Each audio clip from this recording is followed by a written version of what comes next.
Thank you all for joining. So, it's been a while, and so I wanted to do a little bit of a catch-up today. I've had some good news and some bad news in my plant life. And so I want to start with the good news first, because the purpose of the channel is to be a calming channel, to be a nice place, a safe place, to talk about plants and to talk about all things related. And so this will give you the opportunity to hear my good news first, and then if you don't really want to hear about the bad news, you can skip that part at the end. But either way, thank you for joining, and I hope that you do stay and listen to what I have to say. So the reason I'm at this particular shelf right now is, the good news is I've had some improvement in some of my plants. In the past, I have heard various things about whether to fertilize, how much to fertilize. Some people say they never fertilize their succulents. But I had in the past used seaweed fertilizer. It seemed very mild. It did do some improvement in the plants, but it was very small. It was probably a weak solution. I didn't put a lot into it. It was just a little extra food for the plant. And then I was watching one of the creators that I watch, and for some of her outdoor plants, she uses Osmocote, which looked very easy to use. It had properties to it that I appreciated. First of all, you can put a certain amount into the soil, you can mix it in. For the succulents, I decided what I was going to do is put it on top of the soil so that when I water the plant, they get a little bit of solution each time. And because they're succulents and they don't need a whole lot, I thought that that was a good idea. Now, one of the ones I started with was this, my Setivaria lilac mist. The reason I started with this is one of my older plants, and it was pretty much static and not changing much over time.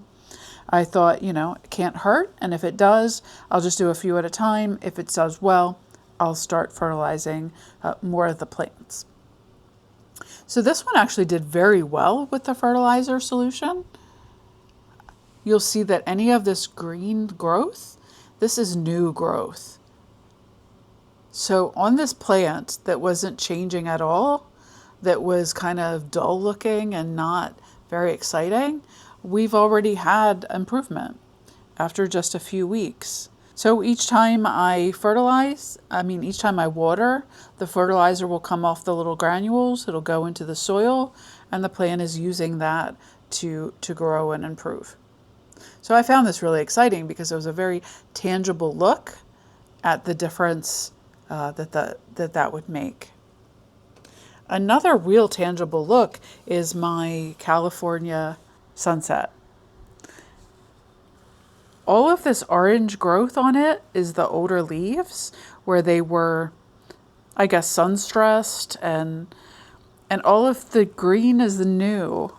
And the effect here is very dramatic. It doesn't even look like the same plant. The growth is so green. You can see on the edges of the green where it's getting the light exposure, it's a little bit orange, but the difference is dramatic. I haven't changed anything in terms of care. The light is the same, the water is the same, everything is the same. The only difference is I gave it fertilizer. And all I did is sprinkle it in, water over it, and then each time I water it, it's getting a little bit of released fertilizer. I'm pleased. At first I was a little bit alarmed because it looks like it's stretching, like there's space between the leaves that hadn't been there before. But like I said, I didn't change anything else. The light conditions are still the same. So I'm going to let it go. I'm going to see what it does. At a certain point, I was kind of unhappy with the plant because it wasn't doing anything. It wasn't progressing. It wasn't growing. At one point in time, it had flowers that it stopped having flowers. So I'm really excited with this change. Let's see if I can get you to see the ones in the back here. I've got two other ones. They've also popped out some green as well. Not quite as dramatic as the one I just showed you, which is, why I pulled it out to show you. But yeah, that's amazing. I'm just really pleased with the difference. And even my Sorrento up front, it's a whole lot greener because I fertilized it as well, and it's growing.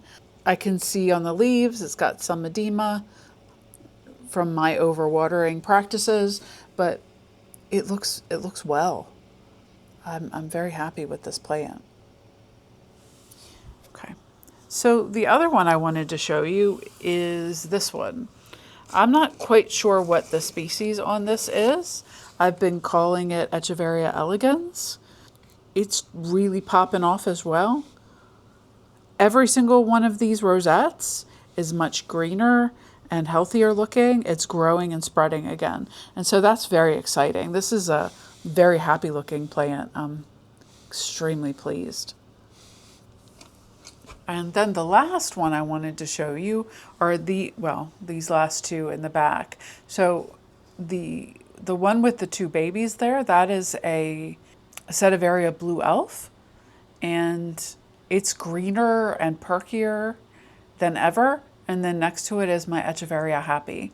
It's actually never looked happier. I'm so pleased. It threw off 2 flower spikes. It's got lots of little babies coming in. It's just amazing what a little bit of fertilizer will do. So I'm not making any sort of recommendation necessarily. I'm just saying this has worked for me. This has made some really neat improvements on older plants that I had, even much more dramatic than the seaweed, which was giving them kind of steady, weak kind of growth. And I don't think that was a bad thing. This is just really kickstart their little hearts, and I'm very, very happy with that. This plant is doing well. This is one of my challenge plants. I bought this because I've had like 4 of them and they've all passed away. I decided to do something new with this. I did a different soil combination. I'm not watering it as often, and it's doing very well. I wasn't sure that it would survive, but I'm very pleased. So far, so good on this thing. It feels actually, when I squeeze the leaves, like it's maybe a little thirsty, because that's one of the ways you can tell. But my understanding is for some of the Echeveria, they prefer that. If you water them too much, they'll drop leaves or they'll start to get root rot that moves into the stem. So we're going to just give this thing a little bit more time, but I'm very pleased with how it's progressing. Some of the plants that I had on my smaller shelf, I've repotted, and we're going to see if they grow and change over time due to the repot. I did kind of want to focus on this little plant here. This is a plant that I bought one in the past. I was very precious about it. I watched it every day. I watered it. I worried about every leaf that dropped. And so when I bought this one, I decided I'm just going to stick it in a pot. I'm going to water it once a week. We're going to just not even pay attention to it. Like, I'm going to pretend this thing doesn't exist as far as I'm concerned. And so far, so good. That strategy sometimes works well. I got some plants over here that I got from Mountain Crest Gardens that I've kind of used the same philosophy on. Don't even look at them. Don't breathe in their direction. And they're doing pretty well. This is one of my favorites. This is a giant watch chain. I have repotted this one and given it a little bit of fertilizer because it's just so architectural and interesting.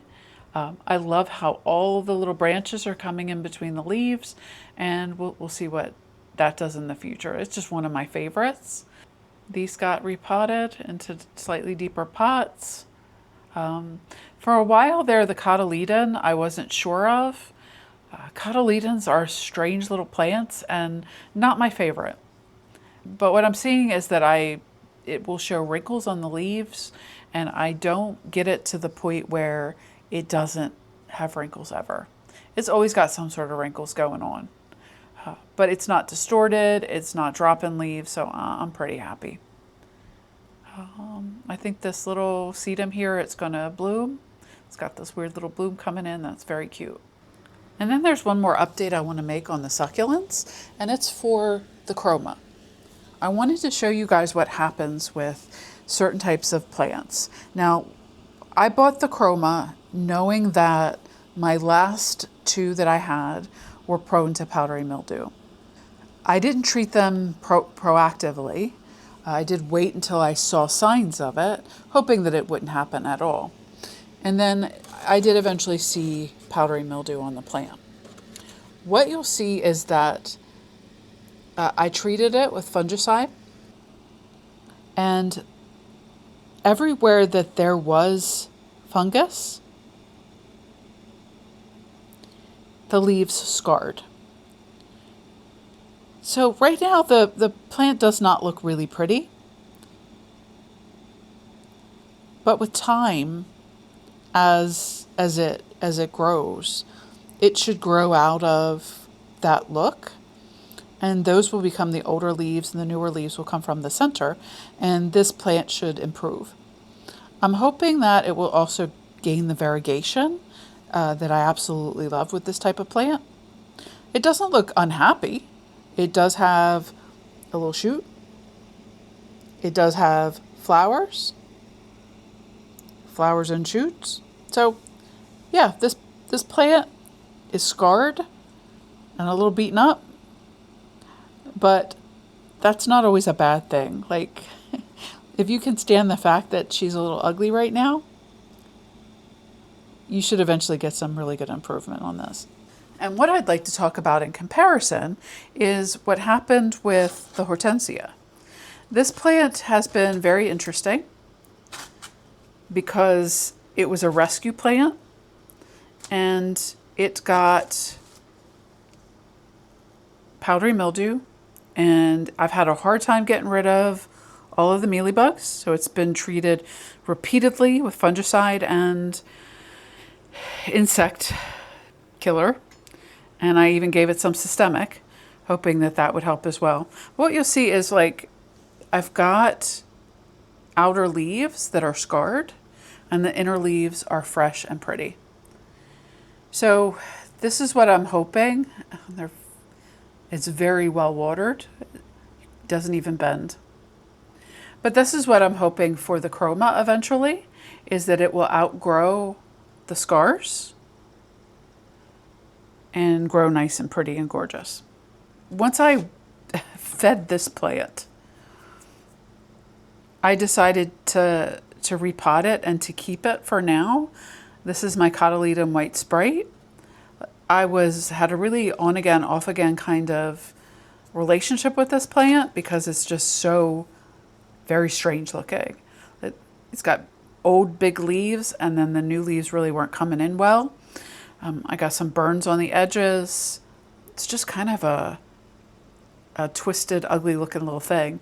But I gave it Osmocote on the soil, and some of these small leaves are growing a little bit bigger. And I repotted it, and we'll see what this does. This is an oddball. So that is the updates I had for the succulents. Oh, no, I have one more update for the succulents. I wanted to come over here and look at, we've got a couple of flowers coming in for the haworthia. So that's always exciting. Sometimes they'll flower like all at once. Sometimes they'll flower on their own time. And that's great. So all my haworthia are here. I moved this thing over here because it's just getting out of control. And I could prune it. What I've noticed, if you prune it, it'll grow in other directions. But I just want to see what it's going to do. It's such a big, odd plant.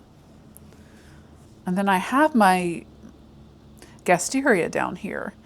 And the Armstrongi did bloom. Now I've had some issues with it blooming where the stalk didn't want to come out of the plant. And it stuck a little head out, it bloomed one little flower, and that's it. Like, if I didn't know already what had happened in the past, I would be concerned at the way this is growing. It should be straight and true, but I know that it had a hard time poking out of even extending out of there. So we'll keep a watch on it and see what it does, but I think it's okay. And I'm really happy about it. What seemed to be the catalyst here is, once again, I gave it Osmocote. I fed it. And maybe that just gave it the energy it needed to do what it's supposed to do naturally. And then I've got this poor thing. I'm noticing that the tips are browning. I'm noticing that, I may begin to lose some leaves on this one. It's a very odd little plant. I gave it some Osmocote as well, and it's throwing up a stalk. You see how straight and true that stalk is? And that's really what they should look like. And then we'll have, it'll continue to extend, hopefully, and then we'll have flowers, because I see the little buds that want to come out. And I'm considering repotting it because of the browning on the tips of these leaves. I think maybe it just wants a bigger pot. We got a lot of stress going on. We got some pups going on. Yeah, this concerns me, but overall the condition of the plant looks well, I think, except for the stress. So I thought that was really exciting to see. And when I first got this, it bloomed, but I didn't take credit. Like when I first get a plant, and if it blooms that year, that means maybe it was already going to bloom. This is second year, this is second bloom, so I'm gonna take credit for that. I must be doing something right with these two plants to get Gasteria blooms. I'm so happy. And in the back, I have a newer plant. I can't take credit for the bloom stalk on that one. That's a Gasteralo and a newer addition, but I'm very pleased with it. You can see now the flowers are dying, and so, maybe in the future I'll take that bloom stalk off. That is my good news for my succulents.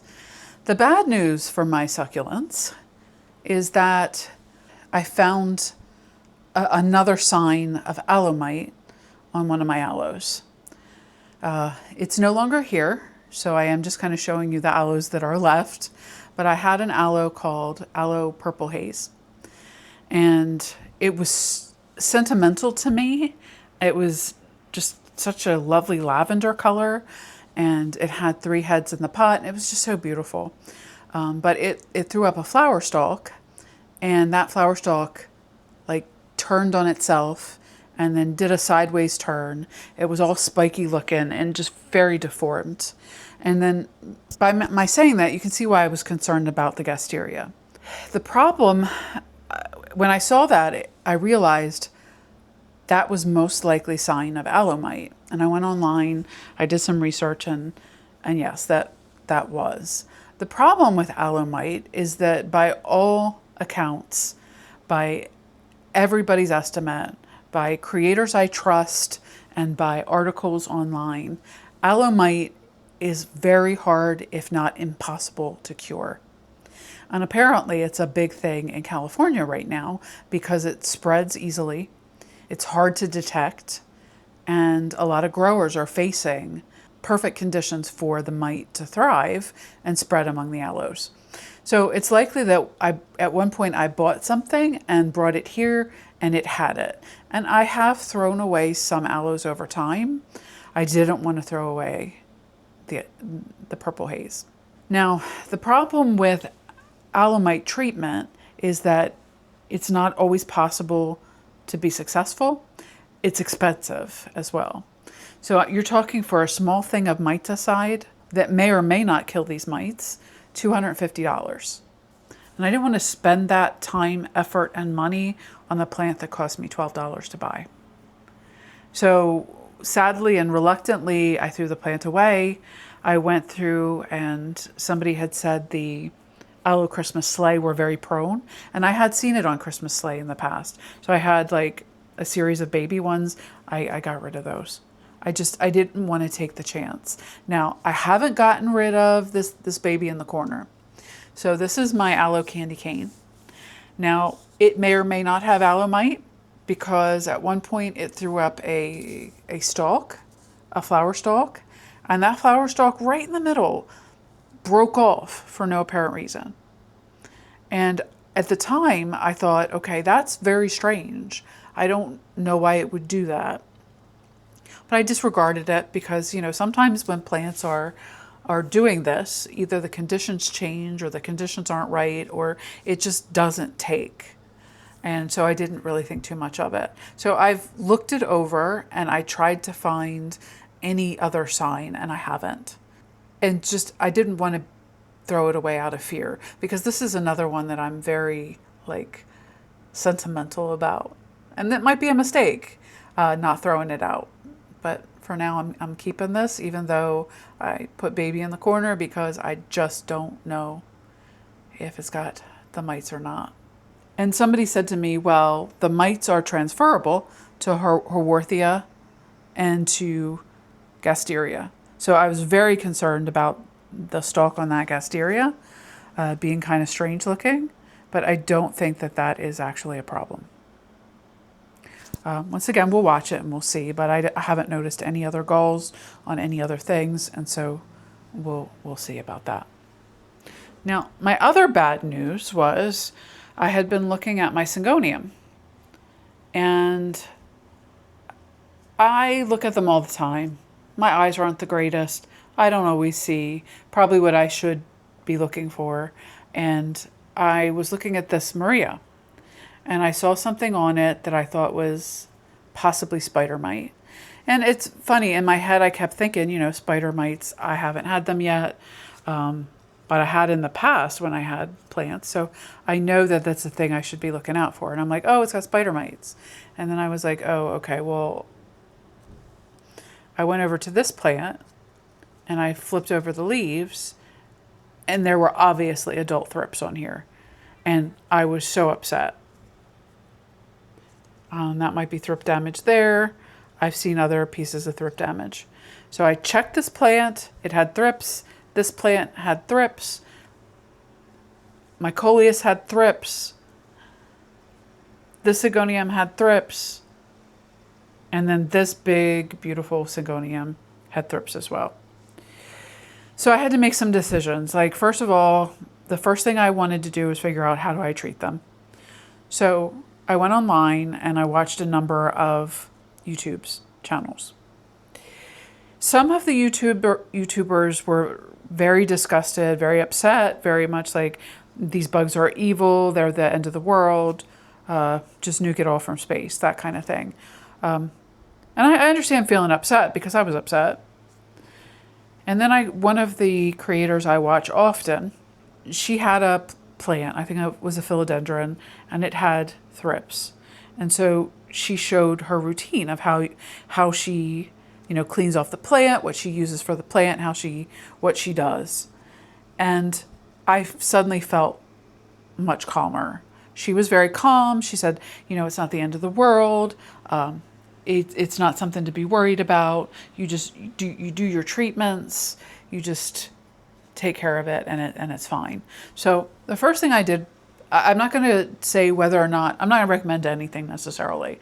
This is the first time I've had to deal with it, and I'm still concerned, right? So the first thing I did was I sprayed them all down with alcohol, because alcohol kills most things. I did that first just to kind of keep things under control. And then the next day, after I did a bunch of research and I made my decisions, I washed them off with alcohol again. That's 70% isopropyl alcohol. Sprayed them down, wiped it off. And then I used insecticidal soap on each of them, where I sprayed it on and I let it dry. That's what I did to them. And then on watering day, I bought a systemic.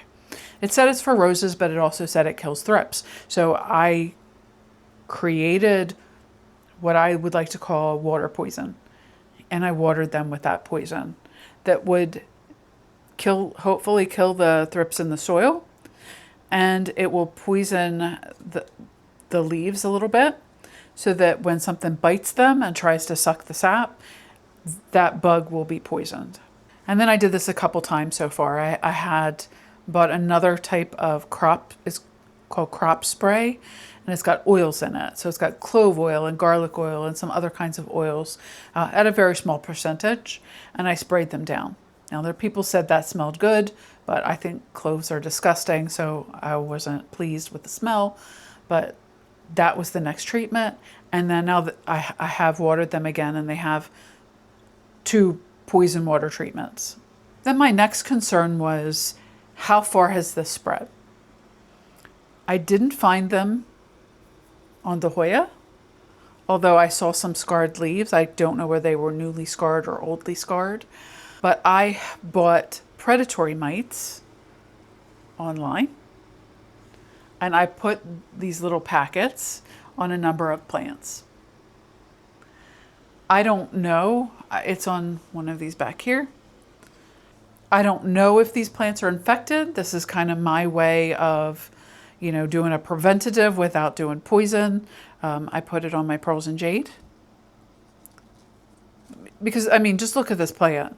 If I had to spray this down and get something under every single leaf, the thought of that makes me just want to scream. It's just too much. So we're going to prevent it. We're going to, we put the predatory mite packet on there.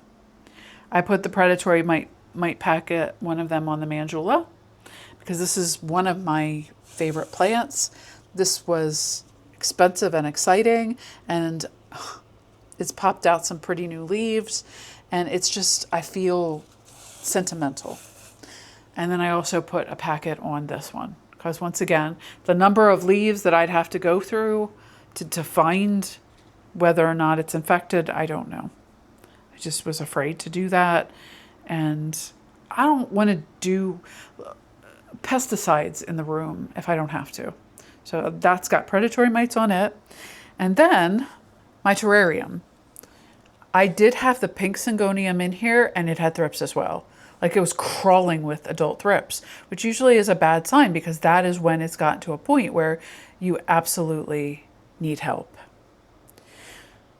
So you see there's a number of plants in the terrarium, and there's the possibility of them having thrips seemed really high to me, because I don't know when it started. I don't know how bad it was. It had to have spread, right? Like, they were touching each other. It had to be on it. So there's 4 packs of predatory mites in here. And hopefully they're all coming out and doing what they need to do. And I've looked at some of the plants. I've flipped over the leaves. I've tried to see, if I could see any actual thrips, and I couldn't. I find it hard to believe, but, maybe they really like the syngonium and they just didn't want the other plants. Or it's possible that I'm just not seeing it yet, because it's at the nymph level where they're very small and almost transparent. And so the predatory mites will go in, and then we'll eat them, and we'll all be happy. Now, those mites don't eat adults, apparently. I didn't know that. But they will eat nymphs, and they will eat larvae, I guess. And so they should last about 5 to 6 weeks. And we'll give it time, and then we'll come back to these plants and examine them and see how things are going. I am worried, but I didn't want to have to spray everything. I didn't want to have to treat everything. And I wanted to do the least amount of poison as possible. And, I don't want to be poisoned. I don't want to poison my cats. I don't want to poison my plants. It's just as simple as that. So that's what I've been dealing with. We've had some triumphs and we've had some tragedies.